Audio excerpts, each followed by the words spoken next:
Friends, ಇವತ್ತಿನ ಸಂಚಿಕೆಯಲ್ಲಿ ಏನಾಯಿತು ಅಂತ ನೋಡ್ಕೊಂಡು ಬರೋಣ ಬನ್ನಿ. ಅಂದರೆ ಇದು ಸುಳ್ಳು ಬೆದರಿಕೆ ಅಲ್ಲ. ನನ್ನ ತಂಗಿ ಕಾವ್ಯನ ನಿಜವಾಗ್ಲೂ ಕಿಡ್ನಾಪ್ ಮಾಡಿದಾರಾ? ಅಯ್ಯೋ, ಯಾರಿರ್ಬೋದು ಅಂತಾಳೆ ಪ್ರೇಮ. ಈಚೆ ಶ್ರೀನಿವಾಸ್ ಟೈಮ್ ಆಯಿತು, ಫೋನ್ ಕೊಡು ಅಂತ ಮಹಾದೇವನ ಹತ್ರ ಫೋನ್ ತಗೊಂಡು ಮತ್ತೆ ಪ್ರೇಮಂಗೆ ಕಾಲ್ ಮಾಡ್ತಾರೆ. ಏಯ್, ಯಾರೋ ನೀವು? ಎಲ್ಲಿದ್ದಾಳೆ ನಿಮ್ಮ ಯಜಮಾನಿ ದಾಮಿನಿ? ಕೊಡು ಅವಳಿಗೆ ಫೋನು ಅಂತಾಳೆ ಪ್ರೇಮ. ಆಗ ಶ್ರೀನಿವಾಸ್ ನಗ್ತಾರೆ. ಏಯ್, ನಗ್ಬೇಡ. ನನ್ನ ತಂಗಿ ಕಾವ್ಯಂಗೇನಾದರೂ ಆದರೆ ಯಾರನ್ನು ಸುಮ್ಮನೆ ಬಿಡೋದಿಲ್ಲ ನಾನು. ಎಲ್ಲಿದ್ದಾಳೆ ಅವಳು? ಏಯ್, ಎಲ್ಲೋ ನಿನ್ನ ದಾಮಿನಿ ಅಂತಾಳೆ ಪ್ರೇಮ. ಏಯ್, ನಿನ್ನ ಬೆದರಿಕೆಗೆಲ್ಲ ಹೆದ್ರೋಲ್ಲ, ಅದನ್ನೆಲ್ಲ ನಿನ್ನ ಹತ್ರನೇ ಇಟ್ಕೊ. ನೋಡು, ನಾನೀಗ ನಿನಗೆ ಕಳಿಸೋ ಲೊಕೇಶನ್ಗೆ ನೀನು ಒಬ್ಬಳೇ ಬರಬೇಕು, ಗೊತ್ತಾಯ್ತಾ? ನೀನೇನಾದರೂ ವಿಷಯ ಯಾರಿಗಾದರೂ ಹೇಳಿದರೆ, ಪೊಲೀಸರಿಗೆ ಇನ್ಫಾರ್ಮೇಷನ್ ಮಾಡಿದರೆ ನಿನ್ನ ತಂಗಿನ ನೀನು ಜೀವ ಸಹಿತ ನೋಡಲ್ಲ, ಹಾಂ ಅಂತ ಕಾಲ್ ಕಟ್ ಮಾಡ್ತಾರೆ ಶ್ರೀನಿವಾಸ್. ಪ್ರೇಮ, ನೀರು ಕುಡಿತೀಯಾ ಅಂತ ನೀರನ್ನು ಕೊಟ್ಟು, ಪ್ರೇಮ ಎಲ್ಲಿ ಕಳೆದು ಹೋಗಿದ್ಯಾ, ಯಾಕೆ ಇಷ್ಟೊಂದು ಗಾಬರಿಯಾಗಿದ್ಯಾ ಅಂತಾನೆ ರಾಮ್. ಏನಿಲ್ಲ, ಇರು, ಒಂದು ನಿಮಿಷ ಬಂದೆ ನಾನು ಅಂತಾಳೆ ಪ್ರೇಮ. ಪ್ರೇಮ, ಎಲ್ಲಿಗೆ ಹೊರಟೆ ಅಂತಾನೆ ರಾಮ್. ಬಂದೆ ಇರು ಅಂತ ಪ್ರೇಮ ಬರ್ತಾಳೆ. ಈಚೆ ಮಹಾದೇವ ಶ್ರೀನಿವಾಸ್ ಕಾವ್ಯನ ಕಟ್ಟಿ ಮಲಗಿಸಿರ್ತಾರೆ. ಹೇಯ್, ಯಾರೋ ನೀವೆಲ್ಲ? ಯಾಕ್ರೋ ನನ್ನ ಇಲ್ಲಿ ಕರ್ಕೊಂಡು ಬಂದಿದ್ದೀರಾ ಅಂತ ಕೂತ್ಕೊಂಡು ಕೈನ ಬಿಡಿಸ್ಕೊಳ್ಳೋಕ್ಕೆ ನೋಡ್ತಾ, ಯಾರಾದರೂ ಇದ್ದೀರಾ? ಕಾಪಾಡಿ, ಹೆಲ್ಪ್ ಅಂತ ಕೂಗ್ತಾಳೆ ಕಾವ್ಯ. ಆಗ ಮಹಾದೇವ ಮತ್ತು ಶ್ರೀನಿವಾಸ್ ಮುಖಕ್ಕೆಲ್ಲ ಮಂಕಿ ಕ್ಯಾಪ್ನ ಹಾಕ್ಕೊಂಡು ಗೊತ್ತಾಗದೇ ಇರೋ ಹಾಗೆ ವೇಷ ಮಾಡಿಕೊಂಡು ನಗ್ತಾ ಕಾವ್ಯನ ಮುಂದೆ ಬರ್ತಾರೆ. ಯಾಕೋ ನೀವು ನನ್ನ ಇಲ್ಲಿಗೆ ಕರ್ಕೊಂಡು ಬಂದಿದ್ದೀರಾ? ಮುಖ ತೋರಿಸ್ರೋ, ಯೋಗ್ಯತೆ ಇಲ್ವಾ ನಿಮಗೆ? ಮುಖ ತೋರಿಸ್ರೋ ಅಂತಾಳೆ ಕಾವ್ಯ. ಮುಚ್ಚೋ ಬಾಯಿ, ಸ್ವಲ್ಪ ಹೊತ್ತಿರು, ನಮ್ಮ ಯೋಗ್ಯತೆ ಏನು ಅಂತ ನಿಮಗೆ ಗೊತ್ತಾಗ್ತದೆ. ನಿಮ್ಮ ಅಕ್ಕ ಪ್ರೇಮ ಇಲ್ಲಿಗೆ ಬರ್ತಿದ್ದಾಳೆ ಅಂತಾಳೆ ಮಹಾದೇವ. ಅವಳನ್ನು ಯಾಕೋ ಕರೆಸ್ತಿದ್ದೀರಾ? ಅವಳಿಗೂ ಇದಕ್ಕೂ ಏನೋ ಸಂಬಂಧ ಅಂತಾಳೆ ಕಾವ್ಯ. ಅವಳಿಗೂ ಇದಕ್ಕೂ ಏನು ಸಂಬಂಧ ಅಂತ ಅವಳೇ ಬಂದ ಮೇಲೆ ಅವಳ ಬಾಯಲ್ಲೇ ಹೇಳ್ತಾಳೆ. ಅಲ್ಲಿವರೆಗೆ ನೀನು ಗಪ್ ಚುಪ್ ಬಾಯಿ ಮುಚ್ಕೊಂಡು ತೆಪ್ಪಗೆ ಬಿದ್ದಿರು, ಇಲ್ಲ ಅಂದರೆ ಅಂತಾರೆ ಶ್ರೀನಿವಾಸ್. ಏನು ಮಾಡೋ ಕೊಟ್ಟಿದ್ದೀರಾ ನೀವು? ಅವಳಿಗೆ ಏನಾದರೂ ತೊಂದರೆ ಮಾಡಿದರೆ ನಾನಂತೂ ನಿಮ್ಮನ್ನು ಸುಮ್ಮನೆ ಬಿಡೋದಿಲ್ಲ ಅಂತಾಳೆ ಕಾವ್ಯ. ಸಾಕು, ಬಾಯಿ ಮುಚ್ಚೆ. ಈಗಾಗಲೇ ನೀನು ನಮ್ಮ ಹತ್ರ ಸಿಕ್ಕಾಕೊಂಡು ಒದ್ದಾಡ್ತಿದ್ಯಾ, ಅದರಲ್ಲಿ ನಮ್ಮನ್ನೇ ಸುಮ್ಮನೆ ಬಿಡಲ್ಲ ಅನ್ನೋ ಬಿಲ್ಡಪ್ ಮಾತಾಡ್ತೀಯ ನೀನು. ನಿನ್ನನ್ನು ಮಾತಾಡೋಕೆ ಬಿಟ್ಟರೆ ತಾನೇ ಮಾತಾಡೋದು ಅಂತ ಬಾಯಿಗೆ ಪ್ಲಾಸ್ಟರ್ ಹಾಕ್ತಾನೆ ಮಹಾದೇವ. ಈಗ ನೆಮ್ಮದಿಯಾಯಿತು. ಏನು ಬಾಯಿ ಉಳೋದು, ಎಷ್ಟು ವಟ ಅಂತಾರೆ ಶ್ರೀನಿವಾಸ್. ಆಗ ಮಹಾದೇವಂಗೆ ಪ್ರೇಮ ಕಾಲ್ ಮಾಡಿ, ನೀವು ಹೇಳಿರೋ ಜಾಗದಲ್ಲಿ ಇದ್ದೀನಿ, ನನ್ನ ತಂಗಿ ಕಾವ್ಯ ಎಲ್ಲಿ ಅಂತಾಳೆ. ಇಲ್ಲೇ ಪಕ್ಕದಲ್ಲಿರೋ ಬಿಲ್ಡಿಂಗ್ಗೆ ನಡ್ಕೊಂಡು ಬಾ, ಸೆಕೆಂಡ್ ಫ್ಲೋರ್ ನೋಡು, ಯಾವುದೇ ಜಾಣತನ ತೋರಿಸೋಕ್ಕೆ ಪ್ರಯತ್ನ ಪಡಬೇಡ, ಗೊತ್ತಾಯ್ತಲ್ಲ ಅಂತಾನೆ ಮಹಾದೇವ. ಪ್ರೇಮ ಬರ್ತಾಳೆ. ಆಗ ಮಹಾದೇವ ಗನ್ನ ಗುರಿ ಇಟ್ಟು, ಅಲ್ಲೇ ನಿಂತ್ಕೋ, ಇನ್ನು ಒಂದು ಹೆಜ್ಜೆ ಮುಂದಿಟ್ಟು ನಿನ್ನ ಹುಟ್ಟಲಿಲ್ಲ ಅನ್ಸ್ಬಿಡ್ತೀನಿ ಅಂತಾನೆ. ಯಾರೋ ನೀವೆಲ್ಲ? ನನ್ನ ತಂಗಿನ ಯಾಕೆ ಕಟ್ಟಾಕಿದ್ದೀರಾ ಅಂತ ಮುಂದೆ ಬರುವಾಗ ನಿಂತ್ಕೋ, ನಿನ್ನ ತಂಗಿನ ಇಲ್ಲ ಅನ್ಸ್ಬಿಡ್ತೀನಿ ಅಂತಾನೆ ಮಹಾದೇವ. ಎಲ್ಲಿದ್ದಾಳೆ ನಿಮ್ಮ ಯಜಮಾನಿ ದಾಮಿನಿ? ಅವಳೇ ಅಲ್ವಾ ನನ್ನ ಇಲ್ಲಿಗೆ ಬರೋಕ್ಕೆ ಹೇಳಿದ್ದು? ಕರೀರಿ ಅವಳನ್ನು, ಅವಳಿಗೆ ಏನು ಬೇಕೋ ನಾನೇ ಕೇಳ್ತೀನಿ ಅಂತಾಳೆ ಪ್ರೇಮ. ದಾಮಿನಿ ಮೇಟರ್ ಆಮೇಲೆ ಮಾತಾಡೋಣ, ಈಗ ಸದ್ಯಕ್ಕೆ ನೀನು ನಾವು ಹೇಳಿದ ಹಾಗೆ ಕೇಳಬೇಕು ಅಂತ ಪಿಸ್ತೂಲನ್ನು ಪ್ರೇಮಂಗೆ ಬಿಸಾಕ್ತಾರೆ. ಇದನ್ನು ಇಟ್ಕೊಂಡು ನಾನೇನು ಮಾಡಲಿ ಅಂತಾಳೆ ಪ್ರೇಮ. ಇವತ್ತು ನಿನ್ನ ತಂಗಿನ ಸುಮ್ಮನೆ ಬಿಡಬೇಕು ಅಂದರೆ ನಮ್ಮದೊಂದು ಕಂಡೀಷನ್ ಇದೆ ಅಂತಾನೆ ಮಹಾದೇವ. ಕಂಡೀಷನಾ? ಏನದು ಅಂತಾಳೆ ಪ್ರೇಮ. ಕಂಡೀಷನ್ ನಂಬರ್ 1, ಇವತ್ತು ಇಲ್ಲಿಂದ ನಿಮ್ಮ ಮನೆಗೆ ನೀವಿಬ್ಬರಲ್ಲಿ ಒಬ್ಬರೇ ಹೋಗ್ತೀರಾ. ಅದು ನೀನಾಗಿರ್ಬೋದು ಅಥವಾ ನಿನ್ನ ತಂಗಿ ಆಗಿರ್ಬೋದು. ನಿನ್ನ ಹತ್ರ ಜಾಸ್ತಿ ಟೈಮ್ ಇಲ್ಲ ಪ್ರೇಮ.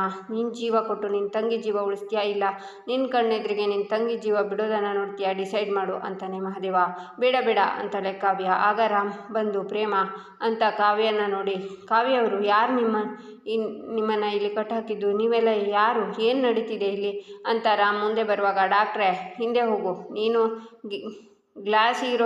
ಮಾಸ್ ಹೀರೋ ಆಗೋಕ್ಕೆ ಬರಬೇಡ, ಸೈಲೆಂಟಾಗಿ ಅಲ್ಲೇ ನಿಂತ್ಕೋಬೇಕು, ಇಲ್ಲ ಅಂದರೆ ಇಬ್ಬರನ್ನ ಸಾಯಿಸ್ತೀನಿ ಅಂತ ಗನ್ನ ಹಿಡಿತಾನೆ ಮಹಾದೇವ.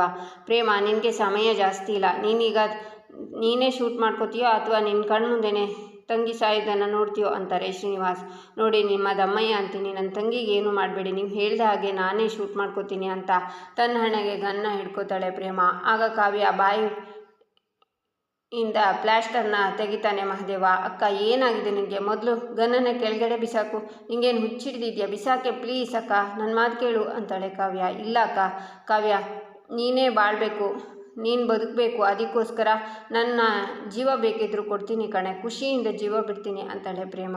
ಏಯ್ ಸಾಕು, ಮುಚ್ಚು ಬಾಯಿ. ನೋಡು, ಆ ರೀತಿ ಯಾವ ನಿರ್ಧಾರನೂ ತಗೋಬೇಡ, ಪ್ಲೀಸ್ ಗನ್ ಬಿಸಾಕಕ್ಕ ಅಂತಾಳೆ ಕಾವ್ಯ. ನಿರ್ಧಾರ ಮಾಡಾಗಿದೆ ಕಾವ್ಯ, ನನ್ನಿಂದ ನಿನಗೆ ಅನ್ಯಾಯ ಆಗಿದೆ, ದಯವಿಟ್ಟು ನನ್ನ ಕ್ಷಮಿಸ್ಬಿಡು ಅಂತಾಳೆ ಪ್ರೇಮ. ಸುಮ್ಮನಿರಕ್ಕ, ಸಾಕು. ನೋಡು, ನೀನು ಆ ರೀತಿ ತಪ್ಪು ನಿರ್ಧಾರಗಳನ್ನೆಲ್ಲ ತಗೋಬೇಡ, ಪ್ಲೀಸ್ ಅಕ್ಕ ಪ್ಲೀಸ್ ಅಂತಾಳೆ ಕಾವ್ಯ. ಯಾರ ಜೀವನ ಬಂಗಾರದಂಗೆ ಇರಬೇಕು ಅಂತ ಬಯಸ್ತೀನೋ ಅವ್ರ ಜೀವನೇ ನಾನು ಹಾಳು ಮಾಡ್ತೀನೋ. ನಾನು ಓದಲಿಲ್ಲ, ಆದರೆ ನನ್ನ ತಂಗಿ ಓದಿ ಇಡೀ ಊರಿಗೆ ಮನೆಗೆ ದೊಡ್ಡ ಹೆಸರು ತರಬೇಕು ಅಂದ್ಕೊಂಡೆ. ಅಂಥವಳ ಕನಸನ್ನು ಹಾಳು ಮಾಡ್ತೀನ? ಇಲ್ಲ ಕಣೆ ಕಾವ್ಯ, ನಾನು ಮಾಡಿದ್ದು ಸರಿ ಇಲ್ಲ, ತಪ್ಪು ಅಂತ ನನಗೆ ಗೊತ್ತು. ಆದರೆ ನನ್ನ ಜೀವನ ಹೀಗಾಗುತ್ತೆ ಅಂತ ನನ್ನ ಕನಸು ಮನಸ್ಸಲ್ಲೂ ಅಂದ್ಕೊಂಡಿರಲಿಲ್ಲ. ಆ ಥರ ಗೊತ್ತಿದ್ದಿದ್ರೆ ಖಂಡಿತ ಈ ಥರ ಕೆಲಸ ಮಾಡ್ತಿರ್ಲಿಲ್ಲ ಕಣೆ, ಕ್ಷಮಿಸ್ಬಿಡು ಅಂತಾಳೆ ಪ್ರೇಮ ನಿನಗೇನಾದರೂ ತಲೆ ಕೆಟ್ಟಿದ್ದೇನೆ? ನೀನು ಸತ್ತೋದ್ರೆ ನನ್ನ ಗತಿ ಏನೇ ಪ್ಲೀಸ್ ಪ್ರೇಮ, ಗನ್ ಕೆಳಗಿಳಿಸು ಅಂತಾನೆ ರಾಮ್. ಅಕ್ಕ, ನನ್ನ ಮಾತು ಕೇಳೆ, ನೀನು ಇವ್ರುಗಳ ಮಾತು ಕೇಳಬೇಡ, ನೀನು ಗನ್ ಕೆಳಗಡೆ ಇಳಿಸು ಅಂತಾಳೆ ಕಾವ್ಯ. ಸಾಕು ನಿಲ್ಲಿಸಿ ನಿಮ್ಮ ಸೆಂಟಿಮೆಂಟ್ ಡ್ರಾಮಾನ. ನಿನಗೆ ಇವಾಗ ಇರೋದು ಎರಡೇ ದಾರಿ, ನಿನ್ನ ಜೀವನ, ನಿನ್ನ ತಂಗಿ ಜೀವನ ಅಂತಾನೆ ಮಹಾದೇವ. ಏಯ್ ಪ್ರೇಮ, ಈಗಲೇ ನೀನು ಶೂಟ್ ಮಾಡಿಕೊಂಡು ಸಾಯಬೇಕು, ಇಲ್ಲ ಕೆಲವೇ ಕ್ಷಣಗಳಲ್ಲಿ ನಿನ್ನ ತಂಗಿ ಸಾಯ್ತಾಳೆ. ನಾನು ಕೌಂಟ್ ಶುರು ಮಾಡ್ತೀನಿ, 3, 2 ಅಂತ ಶ್ರೀನಿವಾಸ್ ಹೇಳುವಾಗ, ಸಾಧ್ಯ ಆದರೆ ನನ್ನ ಕ್ಷಮಿಸ್ಬಿಡು ಕಾವ್ಯ ಅಂತಾಳೆ ಪ್ರೇಮ. 1 ಅಂತ ಶ್ರೀನಿವಾಸ್ ಹೇಳ್ತಾರೆ. ಆಗ ಪ್ರೇಮ ಶೂಟ್ ಮಾಡ್ಕೋತಾಳೆ, ಆದರೆ ಏನೂ ಆಗಲ್ಲ. ಅಕ್ಕ ಅಂತ ಕಾವ್ಯ ಕಿರ್ತಾಳೆ. ಆಗ ಮಹಾದೇವ ಕಾವ್ಯನ ಕಟ್ಟಿರೋ ಬಳ್ಳಿನ ಬಿಡಿಸ್ತಾನೆ. ಕಾವ್ಯ ಪ್ರೇಮನ ನೋಡಿ ಓಡಿ ಬಂದು ತಪ್ಕೋತಾಳೆ, ಮುತ್ತನ್ನು ಕೊಡ್ತಾಳೆ. ಆಗ ಮಹಾದೇವ ಶ್ರೀನಿವಾಸ್ ತಮ್ಮ ಮಾಸ್ಕನ್ನು ತೆಗಿತಾರೆ. ಶಾಕ್ನಿಂದ ಕಾವ್ಯ ಪ್ರೇಮ ನೋಡ್ತಾರೆ. 3 ಜನ ಜೋರಾಗಿ ನಗ್ತಾರೆ. ಪ್ರೇಮ ಅವರೇ, ಅದೆಲ್ಲ ಡಮ್ಮಿ ಗನ್ಗಳು, ಬುಲೆಟ್ ಹೆಂಗೆ ಹೊರಗೆ ಬರ್ತವೆ ಹೇಳಿ ಅಂತಾನೆ ಮಹಾದೇವ. ಭಾವ ಅಂತಾಳೆ ಪ್ರೇಮ. ಮಹಾದೇವ, ನೀನಾ ಅಂತಾಳೆ ಕಾವ್ಯ. ಹೌದು, ನಾವೇ. ನಿಮ್ಮಿಬ್ಬರ ಮಧ್ಯೆ ಇರೋ ಜಗಳನ ಬಿಡಿಸೋದಕ್ಕೆ ನಾವು ಮಾಡಿರೋ ಪ್ಲ್ಯಾನ್ ಇದು ಅಂತಾನೆ ಮಹಾದೇವ. ನಿನ್ನ ಅಂತ ಕಾವ್ಯ ಹೊಡೆಯೋಕ್ಕೆ ಬರ್ತಾಳೆ. ಕಾವ್ಯ, ಇರೇ ಪೂರ್ತಿ ಏನು ಹೇಳ್ತಾರೆ ಕೇಳೋಣ ಅಂತಾಳೆ ಪ್ರೇಮ. ಏನು ಹೇಳಬೇಕು ಅಂತಿದ್ಯೋ ಹೇಳು ಅಂತಾಳೆ ಕಾವ್ಯ. ತಮ್ಮಯ್ಯ ಹೇಳೋ ಅಂತಾನೆ ಮಹಾದೇವ. ದೊಡ್ಡಪ್ಪ ಹೇಳ್ತಾರೆ ಅಂತಾನೆ ರಾಮ್. ಈಗ ಹೇಳ್ತಿರೋ ಇಲ್ವೋ ಅಂತಾಳೆ ಕಾವ್ಯ. ಆಗ ಮಹಾದೇವ ಫ್ಲ್ಯಾಶ್ ಬ್ಯಾಕ್ಗೆ ಹೋಗ್ತಾನೆ. ಮನೆಯಲ್ಲಿ ಮಹಾದೇವ ಶ್ರೀನಿವಾಸ್ ಪ್ಲ್ಯಾನ್ ಮಾಡ್ತಾ ತಿರುಗುವಾಗ ಕಲ್ಯಾಣಿ ಬಂದು, ದಾಮಿನಿ ಡೋರನ್ನು ಲಾಕ್ ಮಾಡ್ಕೊಂಡು ಬಂದಿದ್ದೀನಿ, ನೀನು ಮಂಕಿ ಕ್ಯಾಪ್ ಹಾಕೊಳ್ಳ ಅಂತಾರೆ ಕಲ್ಯಾಣಿ. ಈ ಗ್ಲಾಸ್ ಎಲ್ಲ ಹಾಕ್ಕೊಂಡು ಎಷ್ಟು ಚೆನ್ನಾಗಿ ಕಾಣಿಸ್ತಿದ್ದೀರಾ ಗೊತ್ತಾ ಅಂತ ಶ್ರೀನಿವಾಸ್ಗೆ ಕಲ್ಯಾಣಿ ಹೇಳ್ತಾರೆ. ಕಾವ್ಯ ಬರೋದನ್ನು ನೋಡಿ ಆಗ ಎಲ್ಲರೂ ಅಲ್ಲಿಂದ ಹೋಗ್ತಾರೆ. ಕಾವ್ಯ ಕನ್ಸ್ಕೊಳ್ತಾ ನಿಂತಿರುವಾಗ ಮಹಾದೇವ ಶ್ರೀನಿವಾಸ್ ಹಿಂದಿನಿಂದ ಅವಳಿಗೆ ಪ್ರಜ್ಞೆ ತಪ್ಪಿಸಿ ಕರ್ಕೊಂಡು ಬರ್ತಾರೆ. ನಂತರ ಫ್ಲ್ಯಾಶ್ ಬ್ಯಾಕಿಂದ ಈಚೆ ಬಂದು, ಪ್ರೇಮ ಇನ್ನೂ ಇಲ್ಲಿಗೆ ಮುಗ್ದಿಲ್ಲ, ಮತ್ತೆ ಅಲ್ಲಿ ನೋಡು ಅಂತ ಪ್ರೇಮಗೆ ಕಾಲ್ ಮಾಡಿರೋದನ್ನು, ಪ್ರೇಮ ಅಲ್ಲಿಂದ ಕಾವ್ಯ ಹತ್ರ ಬಂದಿರೋದನ್ನು. ಆಗ ರಾಮ್ ಮಹಾದೇವ್ಗೆ ಕಾಲ್ ಮಾಡಿ, ಅಣ್ಣ ಈಗ ತಾನೇ ಪ್ರೇಮ ಮನೆಯಿಂದ ಹೊರಟಿದ್ದಾಳೆ, ರೆಡಿಯಾಗಿ ಅಂತ ಹೇಳಿದ್ದನ್ನೆಲ್ಲ ಹೇಳಿ, ಸಾರಿ ಕಾವ್ಯ ಅವರೇ, ಪ್ರೇಮ ಅಂದ್ರೇನು, ಅವಳಿಗೆ ನಿಮ್ಮ ಮೇಲೆ ಎಷ್ಟು ಪ್ರೀತಿ ಇದೆ ಅಂತ ನಿಮಗೆ ತೋರಿಸೋದಕ್ಕೆ ನಾವೆಲ್ಲರೂ ಸೇರಿ ನಾಟಕ ಮಾಡಬೇಕಾಯ್ತು. ಪ್ರೇಮ ಯಾರು ಅಂತ ನಿಮಗೆ ಈಗಲಾದರೂ ಅರ್ಥ ಆಯ್ತಾ? ನಿಮ್ಮನ್ನು ಉಳಿಸ್ಕೊಳ್ಳೋದಕ್ಕೆ, ಅವಳು ಪ್ರಾಣ ಕೊಡೋದಕ್ಕೆ ಒಂದು ಕ್ಷಣನೂ ಯೋಚನೆ ಮಾಡಲಿಲ್ಲ. ದಟ್ ಈಸ್ ಪ್ರೇಮ. ಅವಳು ಅವತ್ತು ಮದುವೆ ಮನೆಯಲ್ಲಿ ತಗೊಂಡಿದ್ದ ನಿರ್ಧಾರ ನಿಮ್ಮ ಮೇಲೆ ಇಷ್ಟು ಪರಿಣಾಮ ಬೀರುತ್ತೆ ಅಂತ ಗೊತ್ತಿದ್ದರೆ ಖಂಡಿತ ಅವಳು ಆ ಥರ ಕೆಲಸ ಮಾಡ್ತಿರ್ಲಿಲ್ಲ. ಯಾಕಂದರೆ ಡೈಲಿ ನೀವೇ ಹೇಳ್ತಿದ್ರಿ ಅಲ್ವಾ, ಪ್ರೇಮ ನನಗೆ ಅಕ್ಕ ಮಾತ್ರ ಅಲ್ಲ, ತಾಯಿ ಇದ್ದ ಹಾಗೆ ಅಂತ. ಹೆತ್ತು ತಾಯಿ ಯಾವತ್ತಾದರೂ ಮಗಳ ಜೀವನ ಹಾಳು ಮಾಡೋಕ್ಕೆ ಸಾಧ್ಯನಾ? ನೀವೇ ಯೋಚನೆ ಮಾಡಿ ನೋಡಿ ಅಂತಾನೆ ರಾಮ್. ಎಷ್ಟು ಧೈರ್ಯ ಅಕ್ಕ ನಿನಗೆ, ನಿನ್ನ ಬಗ್ಗೆ ನೀನು ಸ್ವಲ್ಪನೂ ಯೋಚನೆ ಮಾಡಲ್ವಾ? ಅಷ್ಟು ಈಸಿಯಾಗಿ ಪ್ರಾಣ ಬಿಟ್ಬಿಡ್ತೀಯೇ? ಯಾಕಕ್ಕ, ಯಾಕೆ ಹೀಗೆ ಮಾಡಿದೆ ಅಂತಾಳೆ ಕಾವ್ಯ. ಯಾಕೆಂದರೆ ನೀನು ನನ್ನ ಜೀವ ಕಣೆ ಅಂತಾಳೆ ಪ್ರೇಮ. ನೀನು ಸತ್ತು ಹೋದರೆ ನಾನು ಬದುಕ್ತೀನಕ್ಕ ಅಂತಾಳೆ ಕಾವ್ಯ. ಕಷ್ಟ ಆಗ್ತಿತ್ತಾ ಅಂತಾಳೆ ಪ್ರೇಮ. ಯಾಕೆ, ನಿನಗೆ ಮಾತ್ರ ಮನಸ್ಸಿರೋದಾ, ನಂದೇನು ಕಲ್ಮನ್ಸ ಅಂತಾಳೆ ಕಾವ್ಯ. ಆಗಲ್ಲ ಕಣೆ, ನಿನಗೆ ಜೀವನದಲ್ಲಿ ನನಗಿಂತ ಹೆಚ್ಚಿನ ಕನಸುಗಳಿದೆ, ಆಸೆಗಳಿದೆ ಅಂತಾಳೆ ಪ್ರೇಮ. ಹೌದು, ಆ ಕನಸುಗಳು ಬರೀ ನನಗೆ ಮಾತ್ರ ಇರೋದಾ? ನಿನಗಿಲ್ವೇನೆ? ರಾಮ ಅವ್ರ ಜೊತೆ ಪುಟ್ಟ ಸಂಸಾರ ಕಟ್ಕೊಳ್ಳೋ ಅನ್ನೋ ಆಸೆ ನಿನಗಿಲ್ವಾ? ಆ ಸುಂದರವಾಗಿರೋ ಕನಸನ್ನು ಬಿಟ್ಟು ಸಾಯಕ್ಕೆ ಹೊರಟೇನೆ ಅಂತಾಳೆ ಕಾವ್ಯ. ನನಗೆ ನನ್ನ ಕನಸಿಗಿಂತ ನಿನ್ನ ಕನಸೇ ಮುಖ್ಯ ಅಂತಾಳೆ ಪ್ರೇಮ. ಅಪ್ಪ, ಮಾತಲ್ಲೇ ಕೊಲ್ತೀಯ ನೀನು ಅಂತಾಳೆ ಕಾವ್ಯ. ಇಲ್ಲ ಕಾವ್ಯ, ನಾನು ಬರೀ ಮಾತಲ್ಲಿ ಹೇಳ್ತಿಲ್ಲ, ನನ್ನ ಆಸೆ ಕನಸು ಏನೇ ಇದ್ದರೂ ನೀನೇ ನನಗೆ ಮುಖ್ಯ. ನನ್ನಿಂದ ದೂರ ಇದ್ದಿದ್ದು ಈ ದಿನಗಳಲ್ಲಿ ನಾನು ಎಷ್ಟು ಕೊರಗಿದ್ದೀನೋ ನನಗೆ ಗೊತ್ತು. ನನ್ನ ತಂಗಿ ಕೋಪ ಕಮ್ಮಿ ಆದರೆ ಯಾವಾಗ ಹೋಗಿ ಕ್ಷಮೆ ಕೇಳ್ತೀನೋ ಅನ್ನಿಸ್ತಿತ್ತು ಅಂತ ಅಳ್ತಾಳೆ ಪ್ರೇಮ. ಆಗ ಕಾವ್ಯ ಅಳ್ತಾ, ಸಾರಿ ಕಣೆ, ನೀನನ್ನು ಕ್ಷಮಿಸ್ಬಿಡು, ಸಾರಿ ಅಂತ ಕಾವ್ಯ ಹೇಳ್ತಾಳೆ. ಇಲ್ಲ, ನೀನು ತಪ್ಪು ಮಾಡಿಲ್ಲ, ನೀನೇ ನನ್ನ ಕ್ಷಮಿಸ್ಬೇಕು ಅಂತಾಳೆ ಪ್ರೇಮ. ಇಲ್ಲ ಕಣೆ, ನೀನು ದೊಡ್ಡವಳು, ನಾನು ತಿದ್ಕೋಬೇಕಿತ್ತು, ದಯವಿಟ್ಟು ನನ್ನ ಕ್ಷಮಿಸು ಅಂತಾಳೆ ಕಾವ್ಯ. ಇಲ್ಲ ಕಾವ್ಯ, ನಾನು ಹೇಳ್ತಿಲ್ಲ, ದೊಡ್ಡವಳಾಗಿ ನನಗೆ ಬುದ್ಧಿ ಸರಿ ಇರಲಿಲ್ಲ, ನಂದೇ ತಪ್ಪು ಕಣೆ, ನೀನೇ ಕ್ಷಮಿಸು ಅಂತಾಳೆ ಪ್ರೇಮ. ಇಲ್ಲ ಕಣೆ, ನೀನೇ ನನ್ನ ಕ್ಷಮಿಸು ಅಂತಾಳೆ ಕಾವ್ಯ. ಅಯ್ಯಯ್ಯೋ ಸಾಕು ನಿಲ್ಲಿಸ್ರವ, ನೀನು ಕ್ಷಮಿಸು ಅಂತ ಜಗಳ ಶುರು ಮಾಡ್ಕೋಬೇಡಿ. ಈಗಷ್ಟೇ ಒಂದು ದೊಡ್ಡ ಸಮಸ್ಯೆಗೆ ಪರಿಹಾರ ಸಿಕ್ಕಿದೆ. ಈಗ ನೀವಿಬ್ಬರು ಪೈಪೋಟಿಗೆ ಬಿದ್ದು ಮತ್ತೆ ಜಗಳ ಶುರು ಹಚ್ಕೋಬೇಡಿ, ನಿಮ್ಮ ದಮ್ಮಯ್ಯ ಅಂತೀನಿ ಅಂತಾನೆ ಮಹಾದೇವ. ಕೊನೆಗೂ ಅಕ್ಕ ತಂಗಿರು ಒಂದಾದ್ರಲ್ಲ, ಅದೇ ನಮಗೆ ದೊಡ್ಡ ಹಬ್ಬ ಇದ್ದಂಗೆ ಅಂತಾನೆ ರಾಮ್. ಪ್ರೇಮ, ಕಾವ್ಯ, ಇಷ್ಟು ದಿನ ಒಡೆದು ಹೋಗಿದ್ದು ನಮ್ಮನೆ ನಿಮ್ಮಿಬ್ಬರು ಪ್ರೀತಿಯಿಂದ ಮತ್ತೆ ಬಂದಾಯಿತು. ಇನ್ನು ಮುಂದೆ ನಮ್ಮನೆ ಹೀಗೆ ಸಂಪೂರ್ಣವಾಗಿ ಒಳ್ಳೆ ಜೇನುಗೂಡು ಇದ್ದ ಹಾಗೆ ಆಗಿರಲಿ ಅಂತಾರೆ ಶ್ರೀನಿವಾಸ್. ಈಚೆ ಕಲ್ಯಾಣಿ, ಅಯ್ಯೋ ಏನಾಗುತ್ತೋ ಏನೋ ಭಗವಂತ, ನಮ್ಮನೆ ಎರಡು ಕಣ್ಣಾಗಿರೋ ಪ್ರೇಮ ಮತ್ತು ಕಾವ್ಯ ಆದಷ್ಟು ಬೇಗ ಇಬ್ಬರು ಒಂದಾಗೋ ಹಾಗೆ ಮಾಡಪ್ಪ. ಅವರಿಬ್ಬರು ಒಂದಾದ್ರೇ ನನಗೂ ನೆಮ್ಮದಿ. ಏನಾಯಿತು ಇನ್ನೂ ಯಾರೂ ಬಂದೇ ಇಲ್ವಲ್ಲ ಅಂತ ಕಲ್ಯಾಣಿ ಹೇಳ್ತಿರುವಾಗ ಪಂಚಮಿ ಬಂದು ಏನಾಯಿತು ಅಂತ ಸನ್ನೆ ಮಾಡ್ತಾಳೆ. ಪಂಚಮಿ ಏನಾಗುತ್ತೋ ಏನೋ ಅಂತ ಭಯ ಆಗ್ತಿದೆ ಅಂತಾರೆ ಕಲ್ಯಾಣಿ.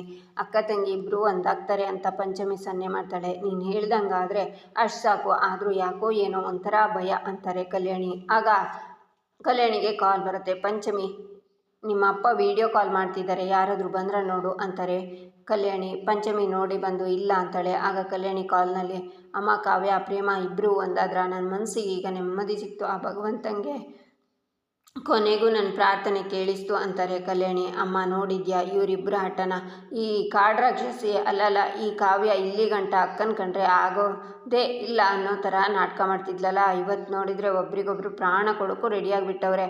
ಅಕ್ಕನ ತಂಗಿ ಬಿಟ್ಕೊಡೋಕ್ಕಿಲ್ಲ, ತಂಗಿನ ಅಕ್ಕ ಬಿಟ್ಕೊಡೋಕ್ಕಿಲ್ಲ ಅಂತಾನೆ ಮಹಾದೇವ. ಹೌದು ದೊಡ್ಡಮ್ಮ, ಇಲ್ಲಿ ಪ್ರೇಮ ಅವರು ಗನ್ ತಗೊಂಡು ಶೂಟ್ ಮಾಡ್ಕೋತೀನಿ ಅಂತ ಹೇಳಿದ್ದೆ ತಡ, ಕಾವ್ಯ ಅವರು ಹತ್ತಿದ್ದು ಒಬ್ಬರ ಮೇಲೆ ಒಬ್ಬರು ಪ್ರಾಣನೇ ಇಟ್ಕೊಂಡಿದ್ದಾರೆ ಅಂತಾನೆ ರಾಮ್. ಈಚೆ ಸ್ನೇಹ ಮಚ್ಚು ತಗೊಂಡು ದಾಮಿನಿ ಅಂತ ಕೂಗ್ತಾ ಬರ್ತಾಳೆ. ಏನಾಗಿದೆ ನಿನಗೆ, ಯಾಕೆ ಹೀಗಾಡ್ತಿದ್ಯಾ ಅಂತಾಳೆ ದಾಮಿನಿ. ನಾನಿವತ್ತು ನಿನ್ನ ಸುಮ್ಮನೆ ಬಿಡಲ್ಲ, ನಿನ್ನ ಇವತ್ತು ಕೊಲ್ತೀನಿ ಅಂತ ಕತ್ತನ ಹಿಸ್ಕುತ್ತಾ ಶ್ರೀನಿವಾಸನ 25 ವರ್ಷ ರೂಮಲ್ಲಿ ಕೂಡಾಕಿ ಚಿತ್ರಹಿಂಸೆ ಕೊಟ್ಟಿರೋದು ಯಾರು ಅಂತ ಸ್ನೇಹ ದಾಮಿನಿ ಕತ್ತನ ಹಿಸ್ಕ್ತಾಳೆ. ಎಲ್ಲ ಮಾಡಿದ್ದು ನಾನೇ, ಇವಾಗಲೂ ಆ ಇಡೀ ಕುಟುಂಬನ ಕೊಲ್ಲೋದಕ್ಕೆ ಪ್ಲ್ಯಾನ್ ಮಾಡ್ತಿದ್ದೀನಿ ಅಂತಾಳೆ ದಾಮಿನಿ. ಇಷ್ಟೆಲ್ಲ ಆದಮೇಲೆ ನೀನು ಬದುಕಿದ್ರೆ ಬೇಕೇನೆ ಅಂತ ಅವಳು ಕತ್ತಿನ ಪಟ್ಟಿನ ಹಿಡ್ಕೋತಾಳೆ ಸ್ನೇಹ. ಈಚೆ ಪ್ರೇಮ ಆ ದಾಮಿನಿ ಅಂತ್ಯ ಹತ್ತಿರದಲ್ಲೇ ಇದೆ ಕಾವ್ಯ ಅಂತಾಳೆ. ಇಲ್ಲಿಗೆ ಈ ಸಂಚಿಕೆ ಮುಕ್ತಾಯವಾಗುತ್ತೆ. ಮುಂದಿನ ಸಂಚಿಕೆಗಾಗಿ ನಮ್ಮ ಚಾನಲನ್ನು ನೋಡಿ ಸಬ್ಸ್ಕ್ರೈಬ್ ಮಾಡಿ, ಲೈಕ್ ಮಾಡಿ, ಸಪೋರ್ಟ್ ಮಾಡೋದನ್ನು